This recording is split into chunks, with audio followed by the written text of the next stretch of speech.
Bonjour à toutes, bonjour à tous et bienvenue au Forum du patrimoine. J'ai le plaisir d'animer cette 4e édition d'échange qui se tient au Salon international du patrimoine culturel à Paris. Cette édition du Forum est organisée par Ateliers d'Art de France et le magazine Atrium, sans oublier le soutien de la Fondation France Bois Forêt pour notre patrimoine. Ce matin, une émission qui est donc consacrée, intitulée Dynastie de restaurateurs. Je reçois 2 invités qui représentent des entreprises historiques ou familiales qui œuvrent dans le secteur patrimonial depuis de longues années. Et l'on va s'interroger ensemble sur la transmission de ces entreprises, comment est-ce qu'elles peuvent perdurer dans le temps. Bonjour à tous les deux. Bonjour. Bonjour. Donc tout d'abord, Emmanuelle Bertin, bonjour. Bonjour. Vous êtes co-gérante de l'atelier Bertin, une entreprise de menuiserie. Tout à fait, c'est ça. À vos côtés, monsieur Jean-Louis Bidet, bonjour. Bonjour. Vous êtes charpentier et directeur technique au sein des ateliers Perrault.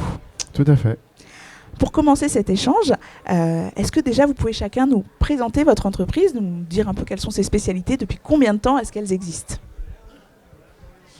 Alors donc, je suis co-dirigeante avec mon mari des ateliers Bertin.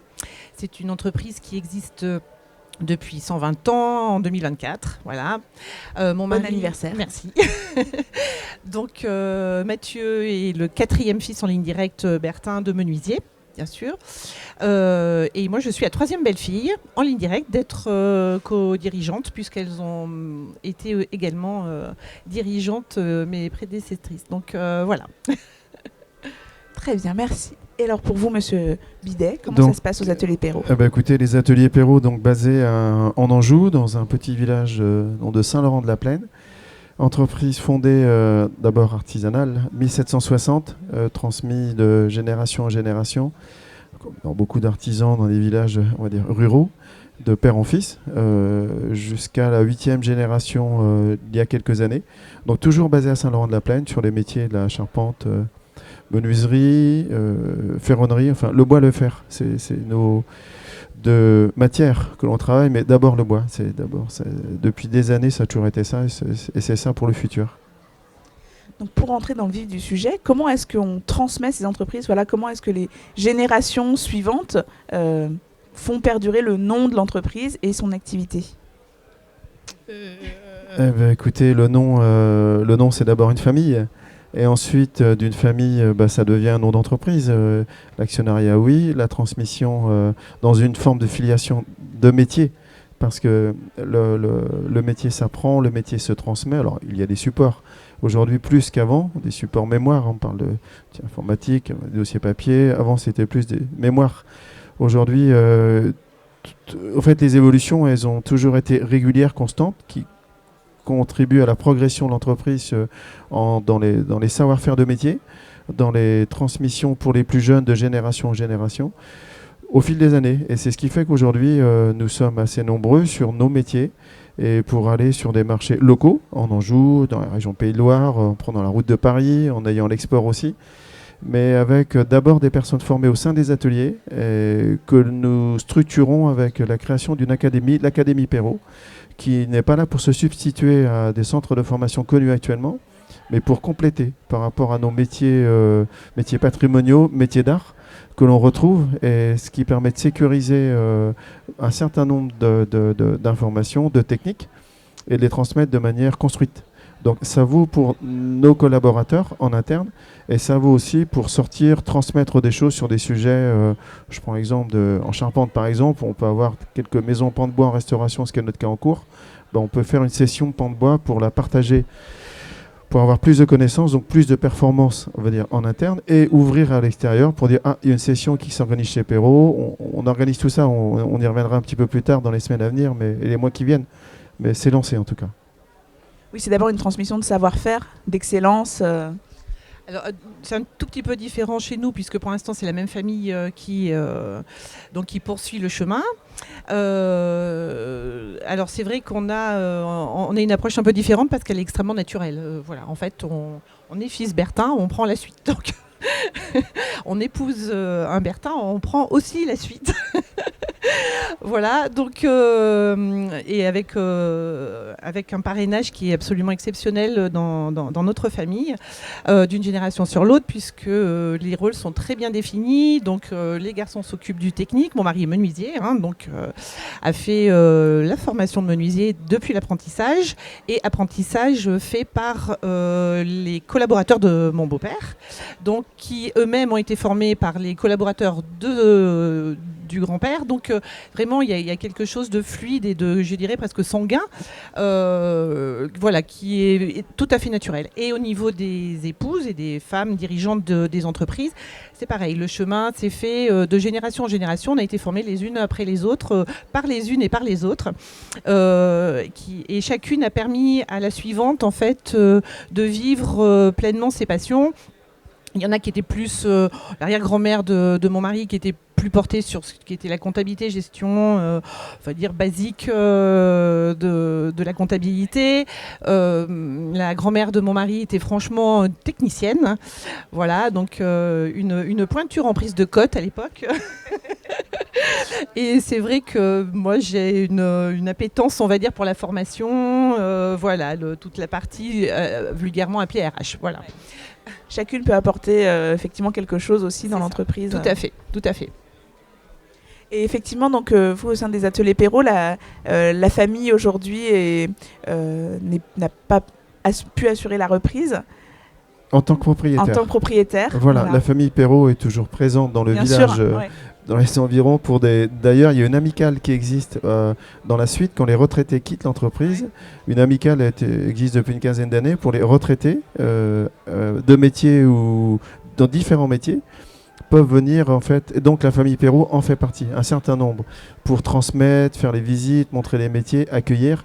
Donc, et puis faire des ateliers pratiques. Donc, ce qui est toujours le cas. Mais en tant que propriétaire, en effet, ils ont légué quelque part l'entreprise à un groupe qui s'appelle Atelier de France, connu dans les travaux d'art, dans les travaux haut de gamme sur la réhabilitation, restitution des ouvrages patrimoniaux.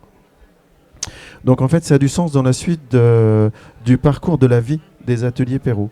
C'est-à-dire, attention, quelle sera la suite? Donc, c'est des questions qui se sont posées. Alors, c'est issu d'une réflexion sur plusieurs années. Parce que transmettre toute une entreprise telle que Atelier Perrault est, avec son savoir, avec il y a énormément, le mot a été employé tout à l'heure de passion, métier passion qui crée de l'émotion. Donc en fait, avec des jeunes, moi je fais partie, j'ai commencé l'entreprise à l'âge de 15 ans, comme bon nombre. Depuis 40 ans, il y a peut-être 200 entreprises, 200 apprentis en fait qui ont été formés, certains sont restés. D'autres sont allés s'installer autour, dont ont évolué pour d'autres facettes du métier. Il y a énormément de possibilités quand on part d'un métier pratique, d'une entreprise qui donne un sens vers l'avenir. Donc le fait de rejoindre Atelier de France, ça a été une bonne chose, je trouve, dans la suite pour, entre guillemets, le rachat, enfin l'Atelier Perrault qui a légué. Et puis après coup, l'investissement nouveau, la mise en réseau avec d'autres entreprises, que ce soit sur le sujet relations, sujet commercial, ça développe, ça ouvre sur du potentiel. Donc je trouve que c'est bénéfique actuellement et pour la suite. Donc certains se sont posé des questions, comme dans toute transmission, que la question, je pense que c'est propre à chaque, dans beaucoup de cas, chaque entreprise, chaque transmission. Ce qui était le cas, certains se sont dit, oula, qu'est-ce qui va se passer ? Ne connaissant pas, moi connaissant le contexte, ayant travaillé également sujet reprise, donc je n'étais pas plus que ça inquiet, connaissant d'autres cas qui s'étaient passés au sein du groupe, donc je voyais un avenir plutôt positif. Mais d'autres, ce n'était pas forcément le cas de tous les collaborateurs, que ce soit au niveau de responsabilité ou autre. Certains sont partis en disant « Oh là, qu'est-ce qui va se passer ?» Et ceux qui sont partis pour certains ont le regret d'être partis en disant « Ah, j'aurais dû rester ». D'autres sont restés, ils développent leur activité, leur parcours. Je trouve qu'on est dans une période favorable. Actuellement, on a des marchés intéressants pour travailler sur des beaux ouvrages, donc former des jeunes en transmission, en apprentissage, et penser à l'avenir et donner du sens. C'est ça qui compte. Et vous, au sein des Ateliers Bertin, comment est-ce que cette passation, elle se fait justement J'imagine que voilà, ça ne vient pas du jour au lendemain non plus. Oui, alors évidemment, je rejoins ce que dit M. Bidet. Il y a la suite est à penser, évidemment, mais elle se prépare, j'ai envie de dire, au quotidien et de façon très naturelle, puisque finalement, il y a déjà 4 générations qui ont passé le flambeau Donc au niveau de la formation, on travaille avec on va dire, les écoles de notre région, les écoles des compagnons. Voilà, donc il y a je veux dire, il y a une suite assez douce et logique. Après, voilà, nos collaborateurs, on a un esprit, on est une petite structure, donc il y a un esprit familial. Puis c'est un petit peu différent parce que nous, on a encore notre nom qui est sur les camions. Donc voilà, il y a une implication qui est assez importante de la part de nos collaborateurs dans la vie de famille, de l'entreprise en général, et puis qui est assez simple puisqu'on est les seuls dirigeants avec Mathieu. Donc finalement, il y a une sorte de cocooning qui se fait naturellement et chaque projet est mené de concert avec toute l'équipe. Voilà, il y a pas, c'est très structuré, mais malgré tout, tout le monde dans son poste amène sa pierre, sa réflexion, et il y a un renouvellement de génération assez simple finalement qui se fait. Voilà. Et alors, quels seraient les enjeux pour l'avenir de chacune de vos entreprises ? On a parlé un petit peu effectivement de la formation. Est-ce qu'il y a d'autres sujets un peu prégnants justement dans les objectifs à venir ? Nous, effectivement, ça sera qu'est-ce qui va se passer après nous deux avec mon mari, bien qu'on ait encore un peu de temps. Mais c'est vrai qu'on y pense aussi. Voilà. Donc, j'ai envie de dire, on commence seulement à y penser. Donc, voilà, j'ai pas une projection, j'ai une projection idéale. L'idéal, effectivement, c'est qu'on se choisisse avec les successeurs, ça c'est évident, et ça restera comme ça parce que au-delà des savoir-faire, il y a un supplément d'âme et des clients. C'est des choses qu'il ne faut pas oublier. Voilà, nous on est charge d'âme avec mon mari, charge d'âme et de leur famille. Voilà, donc il ne faut pas qu'on fasse n'importe quoi. Et la personne qui va prendre la suite, il faudra qu'elle ait cette notion-là. Et puis, on est dans une région à Clermont-Ferrand où on a une clientèle, on va dire, habituée depuis 4 générations. Donc, et c'est également à prendre en charge, parce qu'on n'en parle pas souvent de nos clients, mais si on est là, c'est quand même bien grâce à eux. Et on souhaite que que l'âme Bertin puisse perdurer, sachant que quand nous n'y serons plus, voilà, c'est pas, on laissera place volontiers, mais une place choisie. Voilà. Qu'en est-il pour les ateliers Perrault ? Eh bien, je rejoins ce qui a été dit à l'instant, c'est-à-dire que sans nos clients, nous ne sommes rien. On peut avoir un bel atelier, un savoir-faire, mais si on ne peut pas l'exprimer à travers des gens qui nous font confiance, on ne sera pas là bien longtemps. Donc, et quand on parle de filiation, que ce soit dans la famille ou dans un état d'esprit, donner un sens, ou dans la transmission des métiers, c'est vers ça que l'on va, que l'on continue d'aller. Mais il faut créer les conditions au sein d'une entreprise qui a franchi, qui a pu changer à un moment donné. Mais bon, ça c'est derrière. Il faut se retourner pour comprendre d'où on vient, mais d'abord devant et ensuite devant. Parce que l'objectif c'est le futur. Enfin, le présent, il ne faut pas voir que devant, c'est l'instant qu'il faut vivre. Et il faut vivre chaque moment et il faut s'arrêter. Quand il y a un sujet particulier qui va bien dans l'entreprise, il faut s'arrêter pour le fêter, il faut s'arrêter pour le marquer. Et pour se dire, ah voilà, on l'a fait, on a réussi, mais rappelons-nous pourquoi. Une petite image, une photo. On pense, parce que ça peut nous aider à être un marqueur pour la suite. Et il faut le partager. Nous, on le fait au sein des ateliers. Nous sommes assez nombreux. On le fait en ouvrant nos portes. Début d'année, septembre, nous avons organisé un week-end porte ouverte au sein de nos ateliers pour montrer nos ateliers en activité. Alors, le vendredi, journée professionnelle. Le samedi, grand public, gens du village, famille, salariés. Nous avons accueilli et le dimanche également. Et on a eu la chance de remporter les marchés à Notre-Dame pour restituer la charpente de la nef et du chœur, les charpentes médiévales d'origine. Donc on a la charpente du chœur exposée au cœur de notre atelier. Donc ça a été un attrait supplémentaire pour les gens. Notre-Dame, tout le monde l'a vu brûler. Tout le monde savait où il était ce jour-là, se souvient en tout cas. Donc en fait, ça a créé un attrait supplémentaire pour montrer tous ces savoir-faire qui existent déjà au sein de nos ateliers. Et l'effet de Notre-Dame montre ces savoir-faire issus de loin, du 12e, du 13e, qui sont remis aujourd'hui en évidence et qui sont entretenus, qui vont être valorisés demain. Et quand on dit donner du sens, c'est-à-dire qu'avec une pièce de bois, quelques outils, du savoir-faire, de la formation, mais il faut de la patience pour apprendre. C'est-à-dire qu'on n'est pas en quelques semaines, ça ne suffit pas. Il faut prendre le temps d'apprendre, il faut prendre le temps d'aller vite. Donc d'abord, c'est des fondations, c'est du fondement. Mais l'exemple de Notre-Dame a permis de mettre ça en évidence, je trouve, à travers... Nous, on a accueilli 7000 personnes pendant le week-end de 3 jours, et en montrant, comme à la maison, on l'a fait dans ce sens-là, en disant « venez chez nous ». Donc les gens sont venus, ont vu comment se passe une entreprise, comme d'autres entreprises qui ont chacun des valeurs à porter. Nous étions là-dessus, et pour se dire « et demain ?»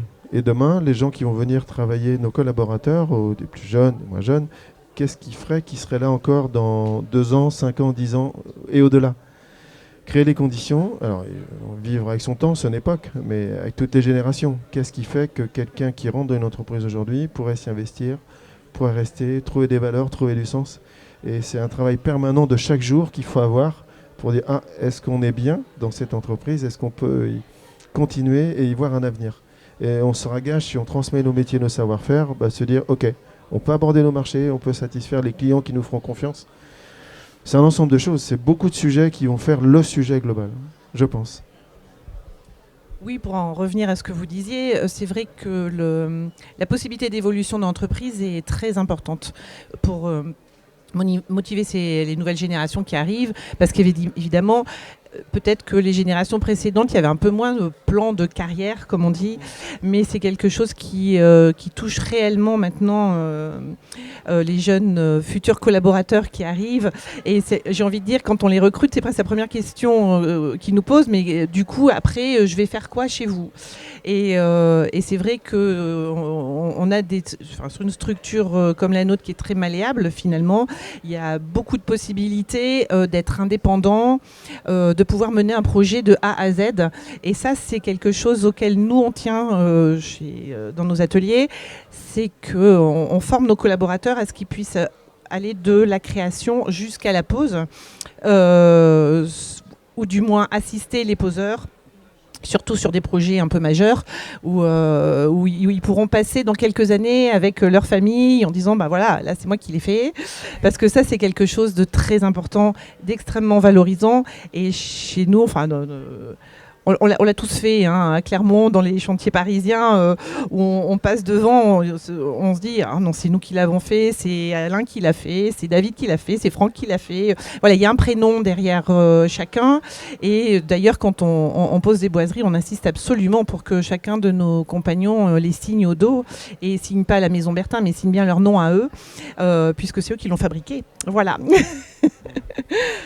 Je rejoins ça, parce que quand on dit c'est nous qui l'avons fait, à un moment donné, on laisse une trace dans l'histoire. Alors pour soi, perso, parce que même si on a des métiers où on voit pas forcément, il y a des magnifiques bâtiments. En tant que charpentier, les charpentes, on les voit pas. Ils font rentrer dans le bâtiment, accéder par une petite trappe, ou à moins qu'on ait des édifices majeurs. Mais en fait, on a fait des ouvrages quelquefois uniques, parce que la charpente, c'est beaucoup d'ouvrages. En menuiserie aussi, une boiserie, il y a tous les styles, une fenêtre, une porte. Beaucoup de régions, beaucoup de styles, on a une diversité qui est assez extraordinaire.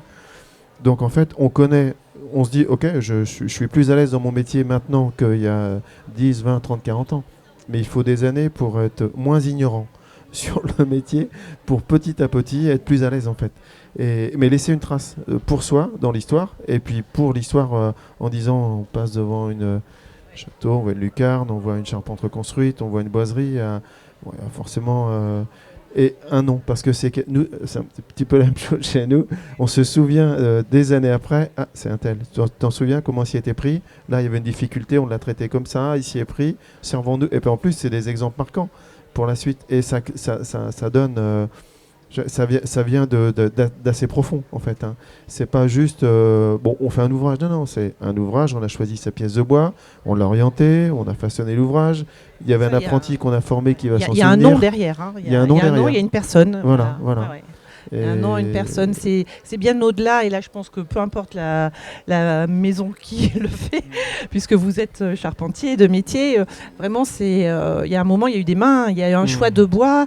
En fait, on ne se rend pas compte dans nos métiers. En fait, ça démarre de très loin, parce que alors un peu moins maintenant, mais c'était très vrai dans les générations précédentes. On va choisir nos arbres sur pied.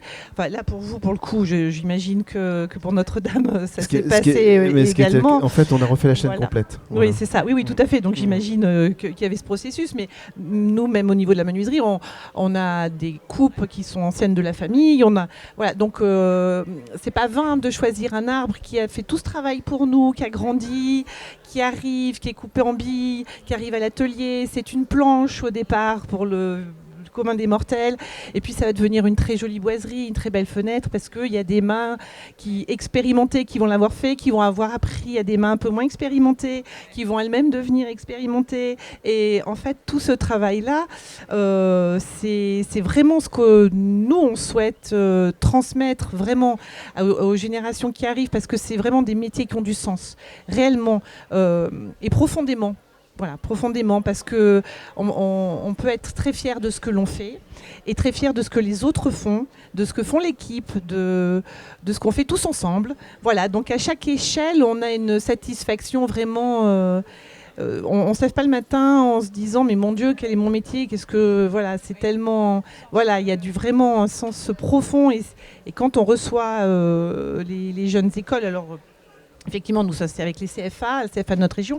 Lundi après-midi, on reçoit 17 jeunes menuisiers à l'entreprise pour leur montrer ce qui va être leur métier. Parce qu'effectivement, on va juste déborder un tout petit peu sur le sujet, mais on peut avoir un souci sur les formations de menuisiers, où certains menuisiers vont partir après, peut-être dans la grande distribution, et quitter le métier de menuisier, finalement, parce que les entreprises n'ont pas forcément été assez impliquantes à montrer ce qu'ils allaient faire de leurs mains. Voilà, et la fierté de leurs mains, parce que un métier de menuisier, c'est très vaste. Hein. Ça peut être que de la pose de fenêtres, ça peut être de l'agencement, ça peut être de la boiserie, ça peut être du patrimoine. Et donc, il faut qu'on leur explique tout cet éventail pour qu'ils aient le choix d'aller là où leur cœur leur mène. Voilà. Écoutez, merci beaucoup. L'histoire continue. En fait, c'est aussi ça la suite. On espère bien. Ouais, exactement. Merci pour ces témoignages. L'histoire est en marche. Exactement. Voilà. Ouais. Avec beaucoup de passion. Je vous remercie beaucoup pour vos témoignages. Merci beaucoup. Je vous invite à retrouver cette émission ainsi que toutes celles qui sont tournées dans le cadre du Forum du patrimoine sur notre plateforme YouTube Atrium Patrimoine et Restauration. À très bientôt. Bonne journée.